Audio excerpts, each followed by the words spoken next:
Assalamualaikum warahmatullahi wabarakatuh. Kembali berjumpa dengan saya, Her Subno Arif dari Forum News Network. Pandemi COVID-19 ini bagi sebagian besar kita adalah bencana, musibah besar. Banyak orang jadi miskin mendadak, sementara yang miskin juga tambah miskin. Namun bagi sebagian orang itu atau kelompok berbisnis, pandemi ini betul-betul menjadikan mereka tambah kaya raya, dapat durian runtuh. Kalau bisa mungkin mereka berharap pandemi ini tidak akan berakhir. Pandemi terus berlangsung karena dengan begitu mereka akan semakin kaya raya dan semakin mendapat durian runtuh. Beberapa hari lalu mengutip pernyataan dari mantan sekretaris Kementerian BUMN, Said Didu, untuk jasa tes PCR saja ya, untuk menentukan apakah seseorang itu positif COVID atau tidak. Uang yang berputar itu diperkirakan setidaknya mencapai 20 triliun. Para pelaku bisnis ini itu menangguk untungnya itu sampai 10 triliun. Bahkan Said Didu menyatakan dia mendengar salah satu importir dari PCR itu sampai bisa beli pesawat pribadi. Ya, kalau kira-kira saya lihat list harga itu kira-kira pesawat pribadi itu harganya mungkin sampai sekitar 1 triliunan sekarang. Di tengah pandemi ini banyak sekali pesawat yang dijual murah, jadi harganya bisa lebih murah dari itu. Saya perlu ingatkan Anda ya, bahwa itu duit semua ya, bukan pasir apalagi campur daun. Berapa sebenarnya keuntungan mereka itu? Angkanya memang tak jauh dari perkiraan yang disampaikan oleh SIDU, tapi angkanya jelas lebih besar. Peneliti dari Indonesian Corruption Watch, Wana Alamsyah, itu dalam paparannya pada webinar yang diselenggarakan oleh Lembaga Lapor COVID-19 mengungkapkan setidaknya itu nilainya mencapai lebih dari 25 triliun. Sejak Oktober sampai Agustus setidaknya kami mencatat bahwa ada setidaknya 300 hingga 796 lab yang melakukan pemeriksaan PCR begitu. Jumlahnya ini jika teman-teman nanti coba telusuri begitu, jumlah lab yang melakukan pemeriksaan cenderung meningkat setiap periodiknya begitu, entah itu 2 minggu sekali, 1 bulan sekali, dan lain sebagainya. Gitu. Jadi 300 sampai 796 ini adalah rentang lab sejak Oktober hingga Agustus yang tersebar di seluruh Indonesia. Basis datanya dari mana? Basis datanya kami mendapatkannya dari BNPB dan website Kementerian Kesehatan. Lalu kemudian jumlah spesimen yang diperiksa sejak Oktober hingga Agustus itu ada sekitar 25.840 sekian spesimen yang diperiksa di sejumlah lab tadi. Nah, ini perhitungan secara kasar jika kita menghitung atau mengkalkulasi jumlah spesimen yang diperiksa oleh lab dikalikan dengan tarif pemeriksaan paling tinggi, 900.000. Hasilnya kita melihat bahwa setidaknya ada perputaran uang dalam konteks tarif pemeriksaan PCR ini sekitar 23 triliun. Angkanya sangat besar tentunya begitu. Sebab mungkin teman-teman bisa melihat informasi di Kementerian Kesehatan. Rasanya tidak ada informasi mengenai berapa besar atau berapa banyak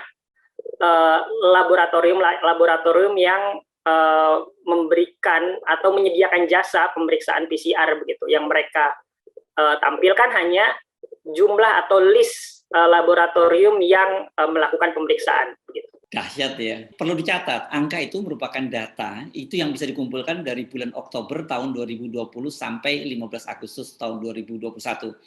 Tanggal 15 Agustus adalah tanggal di mana Depkes sesuai dengan instruksi Presiden Jokowi menurunkan harga tes PCR dari Rp900.000 menjadi Rp450.000. Padahal kan kita tahu ya, pandemi itu sudah dimulai pada bulan Maret tahun 2020. Anda pasti sering mendengar pada waktu itu. Banyak orang yang tidak mau PCR dan akhirnya memilih jadi swab antigen saja belakangan lebih murah. Karena pada awal-awal pandemi itu harga tes PCR ini juga sangat mahal. Tarifnya bisa sampai jutaan rupiah. Bahkan berdasarkan dari data yang dipunyai BNPB, pernah disampaikan oleh Kepala BNPB waktu itu masih Letnan Jenderal TNI Doni Munardo, itu ada yang tarifnya itu sampai 2,5 juta. Jadi dipastikan bila dihitung mulai dari awal pandemi sampai sekarang, jumlah atau bisnis yang beredar seputar tes PCR ini jumlahnya jauh lebih besar. Nah, sekarang berapa keuntungan yang mereka peroleh? Saat itu saya ya memperkirakan kalau separuhnya 50% itu sekitar 10 triliun. Temuan ICW jumlahnya juga hampir sama, tapi lebih tinggi juga. Diperkirakan oleh ICW dengan perhitungan kasar itu keuntungannya sekitar 10,46 triliun. Kami lebih fokus pada isu harganya. Kalau di SE tahun 2020 ini ada 900.000 tarif yang ditetapkan, lalu kemudian di SE tahun 2021, ada typo, itu di Jawa Bali 495 dan di luar Jawa Bali 525.000. Nah, dengan asumsi ini kita dapat menjelaskan bahwa ada gap sekitar 405.000 atau sekitar 45% dari harga yang pernah ditetapkan di tahun 2020. Artinya apa? Artinya bisa jadi selisih harga ini merupakan sebagian keuntungan yang didapatkan oleh fasilitas kesehatan begitu, ataupun fasilitas laboratorium yang memeriksa PCR. Tentunya ini jika memang ini adalah satu profit yang didapatkan begitu, satu keuntungan yang didapatkan oleh penyedia jasa layanan, ini tentunya sangat besar sekali begitu. Dan rasanya di dalam surat edaran tersebut pemerintah tidak pernah menyampaikan atau menetapkan berapa sebenarnya harga atau persentase yang boleh didapatkan oleh penyedia jasa begitu. Sehingga hal ini menimbulkan permainan harga di pasar. Mungkin nanti kita bisa mendengarkan dari lapor COVID begitu, bagaimana kemudian di lapangan ternyata ada juga para pihak yang ingin mengakalkan dalam tanda kutip ya harga ini dengan jangka waktu begitu. Ketika jangka waktunya itu sesuai dengan aturan, ya harganya sama begitu. Tapi jika jangka waktunya tidak sesuai dengan aturan, misalkan dipercepat, itu ada tarif-tarif lainnya. Dan ini yang rasanya tidak pernah dikontrol oleh pemerintah, sehingga kami melihat rasanya pemerintah perlu hadir begitu, sebab upaya tracing ini adalah kewajiban pemerintah. Ketika pemerintah abai atau tidak memikirkan atau tidak menetapkan satu aturan terkait dengan persaingan harga ini, otomatis kewajiban pemerintah untuk melakukan upaya tracing dan juga untuk memutus rantai COVID, ini pada akhirnya hanya lip service belaka saja. Lalu kemudian ini teman-teman, total potensi keuntungan penyedia jasa PCR yang kami hitung berdasarkan tadi selisih harga sekitar 45% dikalikan dengan jumlah spesimen yang tadi saya sampaikan di awal sekitar 25 jutaan. Kami mencatat setidaknya sejak Oktober 2020 hingga Agustus 2021, penyedia jasa layanan kesehatan untuk pemeriksaan PCR setidaknya mendapatkan keuntungan sekitar 10,4 triliun begitu. Dan ini angka yang sangat besar. Apalagi di dalam konteks pandemi saat ini, ketika sebagian orang sulit untuk mendapatkan pekerjaan, tapi kemudian mereka terpapar, lalu kemudian mereka harus tes PCR, ya mereka kesulitan untuk mendapatkan uang, begitu.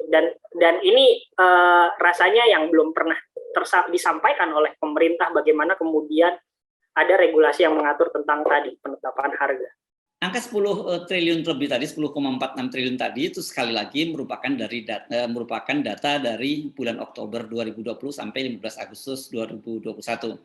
Kalau kita hitung sejak awal pandemi dengan tarif yang lebih mahal lagi, tentu kita hitungannya juga terjadi keuntungan lebih besar. Kalau kita hitung adanya disparitas harga misalnya, jumlahnya kan pada tes awal pandemi seperti saya sebut tadi lebih mahal lagi. Tarif 900.000 itu adalah tarif termurah. Di luar Jawa dan Bali itu tarifnya lebih mahal lagi, sampai jutaan. Tadi sebutkan 2,5 juta. Bila Anda ingin hasilnya lebih cepat, itu tarifnya juga bisa lebih tinggi lagi. Jadi selisihnya pasti akan lebih besar kalau dihitung-hitung ini. Tidak hanya 10 triliun lebih, saya kira mungkin angkanya bisa sampai 15 atau sekian triliun, lebih tinggi dibandingkan dengan data temuan dari ICW tadi. Jadi importer, terus kemudian lembaga pelayanan kesehatan, mulai dari lab sampai rumah sakit, itu benar-benar panen raya di tengah rakyat yang mengalami pandemi. Kalau Anda sempat membaca laporan keuangan dari sejumlah rumah sakit, memang keuntungannya naik beberapa kali lipat, naik berapa ratus persen lebih tinggi. Cek saja terutama rumah-rumah sakit swasta itu, laporan keuangannya sekarang ini hijau semua. Hijau royo-royo itu karena saking panennya, sementara banyak bisnis lain yang mengalami persoalan selama pandemi. Seperti kita ketahui, tingginya harga tarif PCR ini terungkap ketika media mengabarkan bahwa pemerintah kota New Delhi, ibu kota India, menurunkan tarif PCR-nya sampai harganya itu sangat murah sekali. Publik heboh, para tenaga kesehatan, para pengamat atau relawan dari PCR, maksud saya para relawan tenaga kesehatan melawan COVID ini juga heboh. Dan kemudian Presiden Jokowi turun tangan. Dia meminta Departemen Kesehatan menurunkan harga PCR-nya, tes PCR dari 900.000 menjadi 450 sampai 550.000 saja. Ini kita bingung nih ya, Pak Presiden ini kemana saja ya? COVID itu kan sudah sejak bulan Maret tahun 2020. Kok baru tahu kalau harga PCR di Indonesia itu sangat mahal? Pak Jokowi tidak tahu, tidak mau tahu, atau tidak diberitahu. Ini jadi pertanyaan menarik buat kita. Bagaimanapun juga, para menteri ini kan mereka ini adalah para pembantu presiden. Jadi harusnya kalau ada apa-apa pasti dilaporkan kepada presiden. Jadi Pak Jokowi jangan marah ya, atau pendukung Pak Jokowi, staf-staf Pak Jokowi jangan marah kalau kemudian diolok-olok Pak Jokowi lewat mural sebagai Pak Jokowi not found.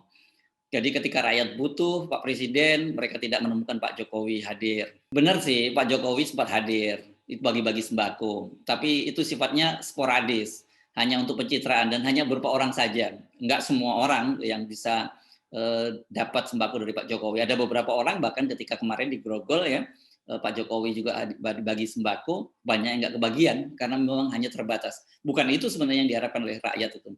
Yang diharapkan rakyat adalah ketika misalnya pemerintah sedang melakukan PPKM pada waktu itu kehidupan rakyatnya dijamin lah, nggak usah ngomong binatang ternaknya lah sesuai dengan bunyi undang-undang, tapi orang tidak boleh keluar rumah, ya kehidupannya harus dijamin. Kalau tidak, ya nggak mungkin mereka bisa mentaati protokol kesehatan. Yang terjadi adalah seperti kita lihat di lapangan, terjadi bentrokan antara aparat keamanan dengan warga. Satu sisi ini dilematis. Satu sisi aparat keamanan, mulai Satpol PP, polisi, terutama yang langsung berhadapan dengan publik, dan juga di backup oleh TNI, ini kan mereka mendapat perintah dari atasannya untuk menegakkan aturan protokol kesehatan. Tapi di satu sisi rakyat juga mereka tidak ingin melawan petugas keamanan, tapi mereka perutnya lapar, anak-anak mereka, istri mereka di rumah perutnya lapar. Jadi apa boleh buat, mereka harus berhadapan dengan aparat keamanan. Nah, ketika rakyat berteriak karena dilakukannya PPKM darurat dan rakyat nggak bisa makan, ini Pak Jokowi kita ingat ya malah ikut-ikutan bertanya, itu apakah PPKM mau diperpanjang atau tidak? Kalau mau diperpanjang sampai kapan? Kita waktu itu bingung. Ini Pak Jokowi sadar tidak ya kalau Pak Jokowi itu presiden? Sebagai presiden sejak awal Pak Presiden Jokowi kan sudah mencanangkan dirinya menjadi panglima perang menghadapi COVID. Jadi semua keputusan para menteri ini tinggal menjalankan perintah dari Pak Jokowi. Pak Jokowi itu tinggal menerima laporan dari para menterinya dan kemudian Pak Jokowi berdasarkan laporan dan masukan daripada menterinya tadi mengambil kebijakan. Bukan malah ikut-ikutan bertanya sampai kapan pandemi PPKM darurat akan dilaksanakan. Nah, balik lagi ke tarif PCR. Berapa sebenarnya sih harga PCR ini dan bagaimana bila dibandingkan dengan harga tarif PCR di negara lain? Data dari ICW itu lagi-lagi, ICW ini adalah Indonesian Corruption Watch. Ini memang dia lembaga yang menyoroti kemungkinan mengendus kemungkinan adanya kasus korupsi. Itu datanya lagi-lagi menunjukkan bahwa Indonesia itu memang merupakan negara termahal tes PCR-nya di dunia ini. Kita perlu melihat komparasi dari sejumlah negara. Ini adalah tabel sebelum harga PCR diturunkan ketika 16 Agustus lalu. Ketika kami ICW melakukan sejumlah perbandingan dengan 10 negara, setidaknya kami melihat bahwa benar tarif pemeriksaan PCR yang ada di Indonesia ini rasanya sangat tinggi sekali dibandingkan dengan negara-negara lain. Mungkin beberapa media sudah mengulasnya, baik ada negara India yang paling murah begitu, ataupun juga negara-negara lainnya, baik itu di seputaran Asia Tenggara ataupun juga di Eropa. Lalu kemudian ketika kita coba bandingkan dengan harga yang baru, tentunya ini pun juga relatif tidak terlalu jauh juga perbandingan harganya begitu. Memang yang perlu dipertanyakan lebih lanjut dan perlu dipertanyakan kepada Kementerian Kesehatan adalah apa dasar atau baseline mereka melakukan atau menetapkan tarif pemeriksaan PCR begitu. Coba tadi cermati ya data-datanya, walau sudah diturunkan sampai separuhnya itu, tarif PCR di Indonesia ini masih termasuk yang tertinggi. Hanya kalah dari Malaysia dan Pakistan. Dari cara mengatur, membuat regulasi tarif PCR saja kita jadi paham mengapa Indonesia dinobatkan sebagai negara terburuk dalam penanganan pandemi. Kemudian Indonesia juga mengambil alih peran India yang sebelumnya menjadi epicenter pandemi, sekarang diambil alih oleh Indonesia. Dan India hanya dalam waktu yang singkat berhasil mengubah situasi yang sangat buruk itu menjadi berubah total, ya karena tadi pemerintahnya hadir dan pemerintahnya betul-betul mengontrol, tes PCR-nya dibuat sangat murah. Jadi karena itu kita semua hanya bisa bisa terheran-heran ketika mendengar Ketua MPR pada waktu menyampaikan pidato tahunan kemarin dengan sangat ajaib menyatakan bahwa Ketua MPR mengapresiasi sangat tinggi langkah pemerintah dalam menangani pandemi. Pak Bamsud tahu tidak ya kalau PCR atau testing itu adalah salah satu kunci utama penanganan pandemi.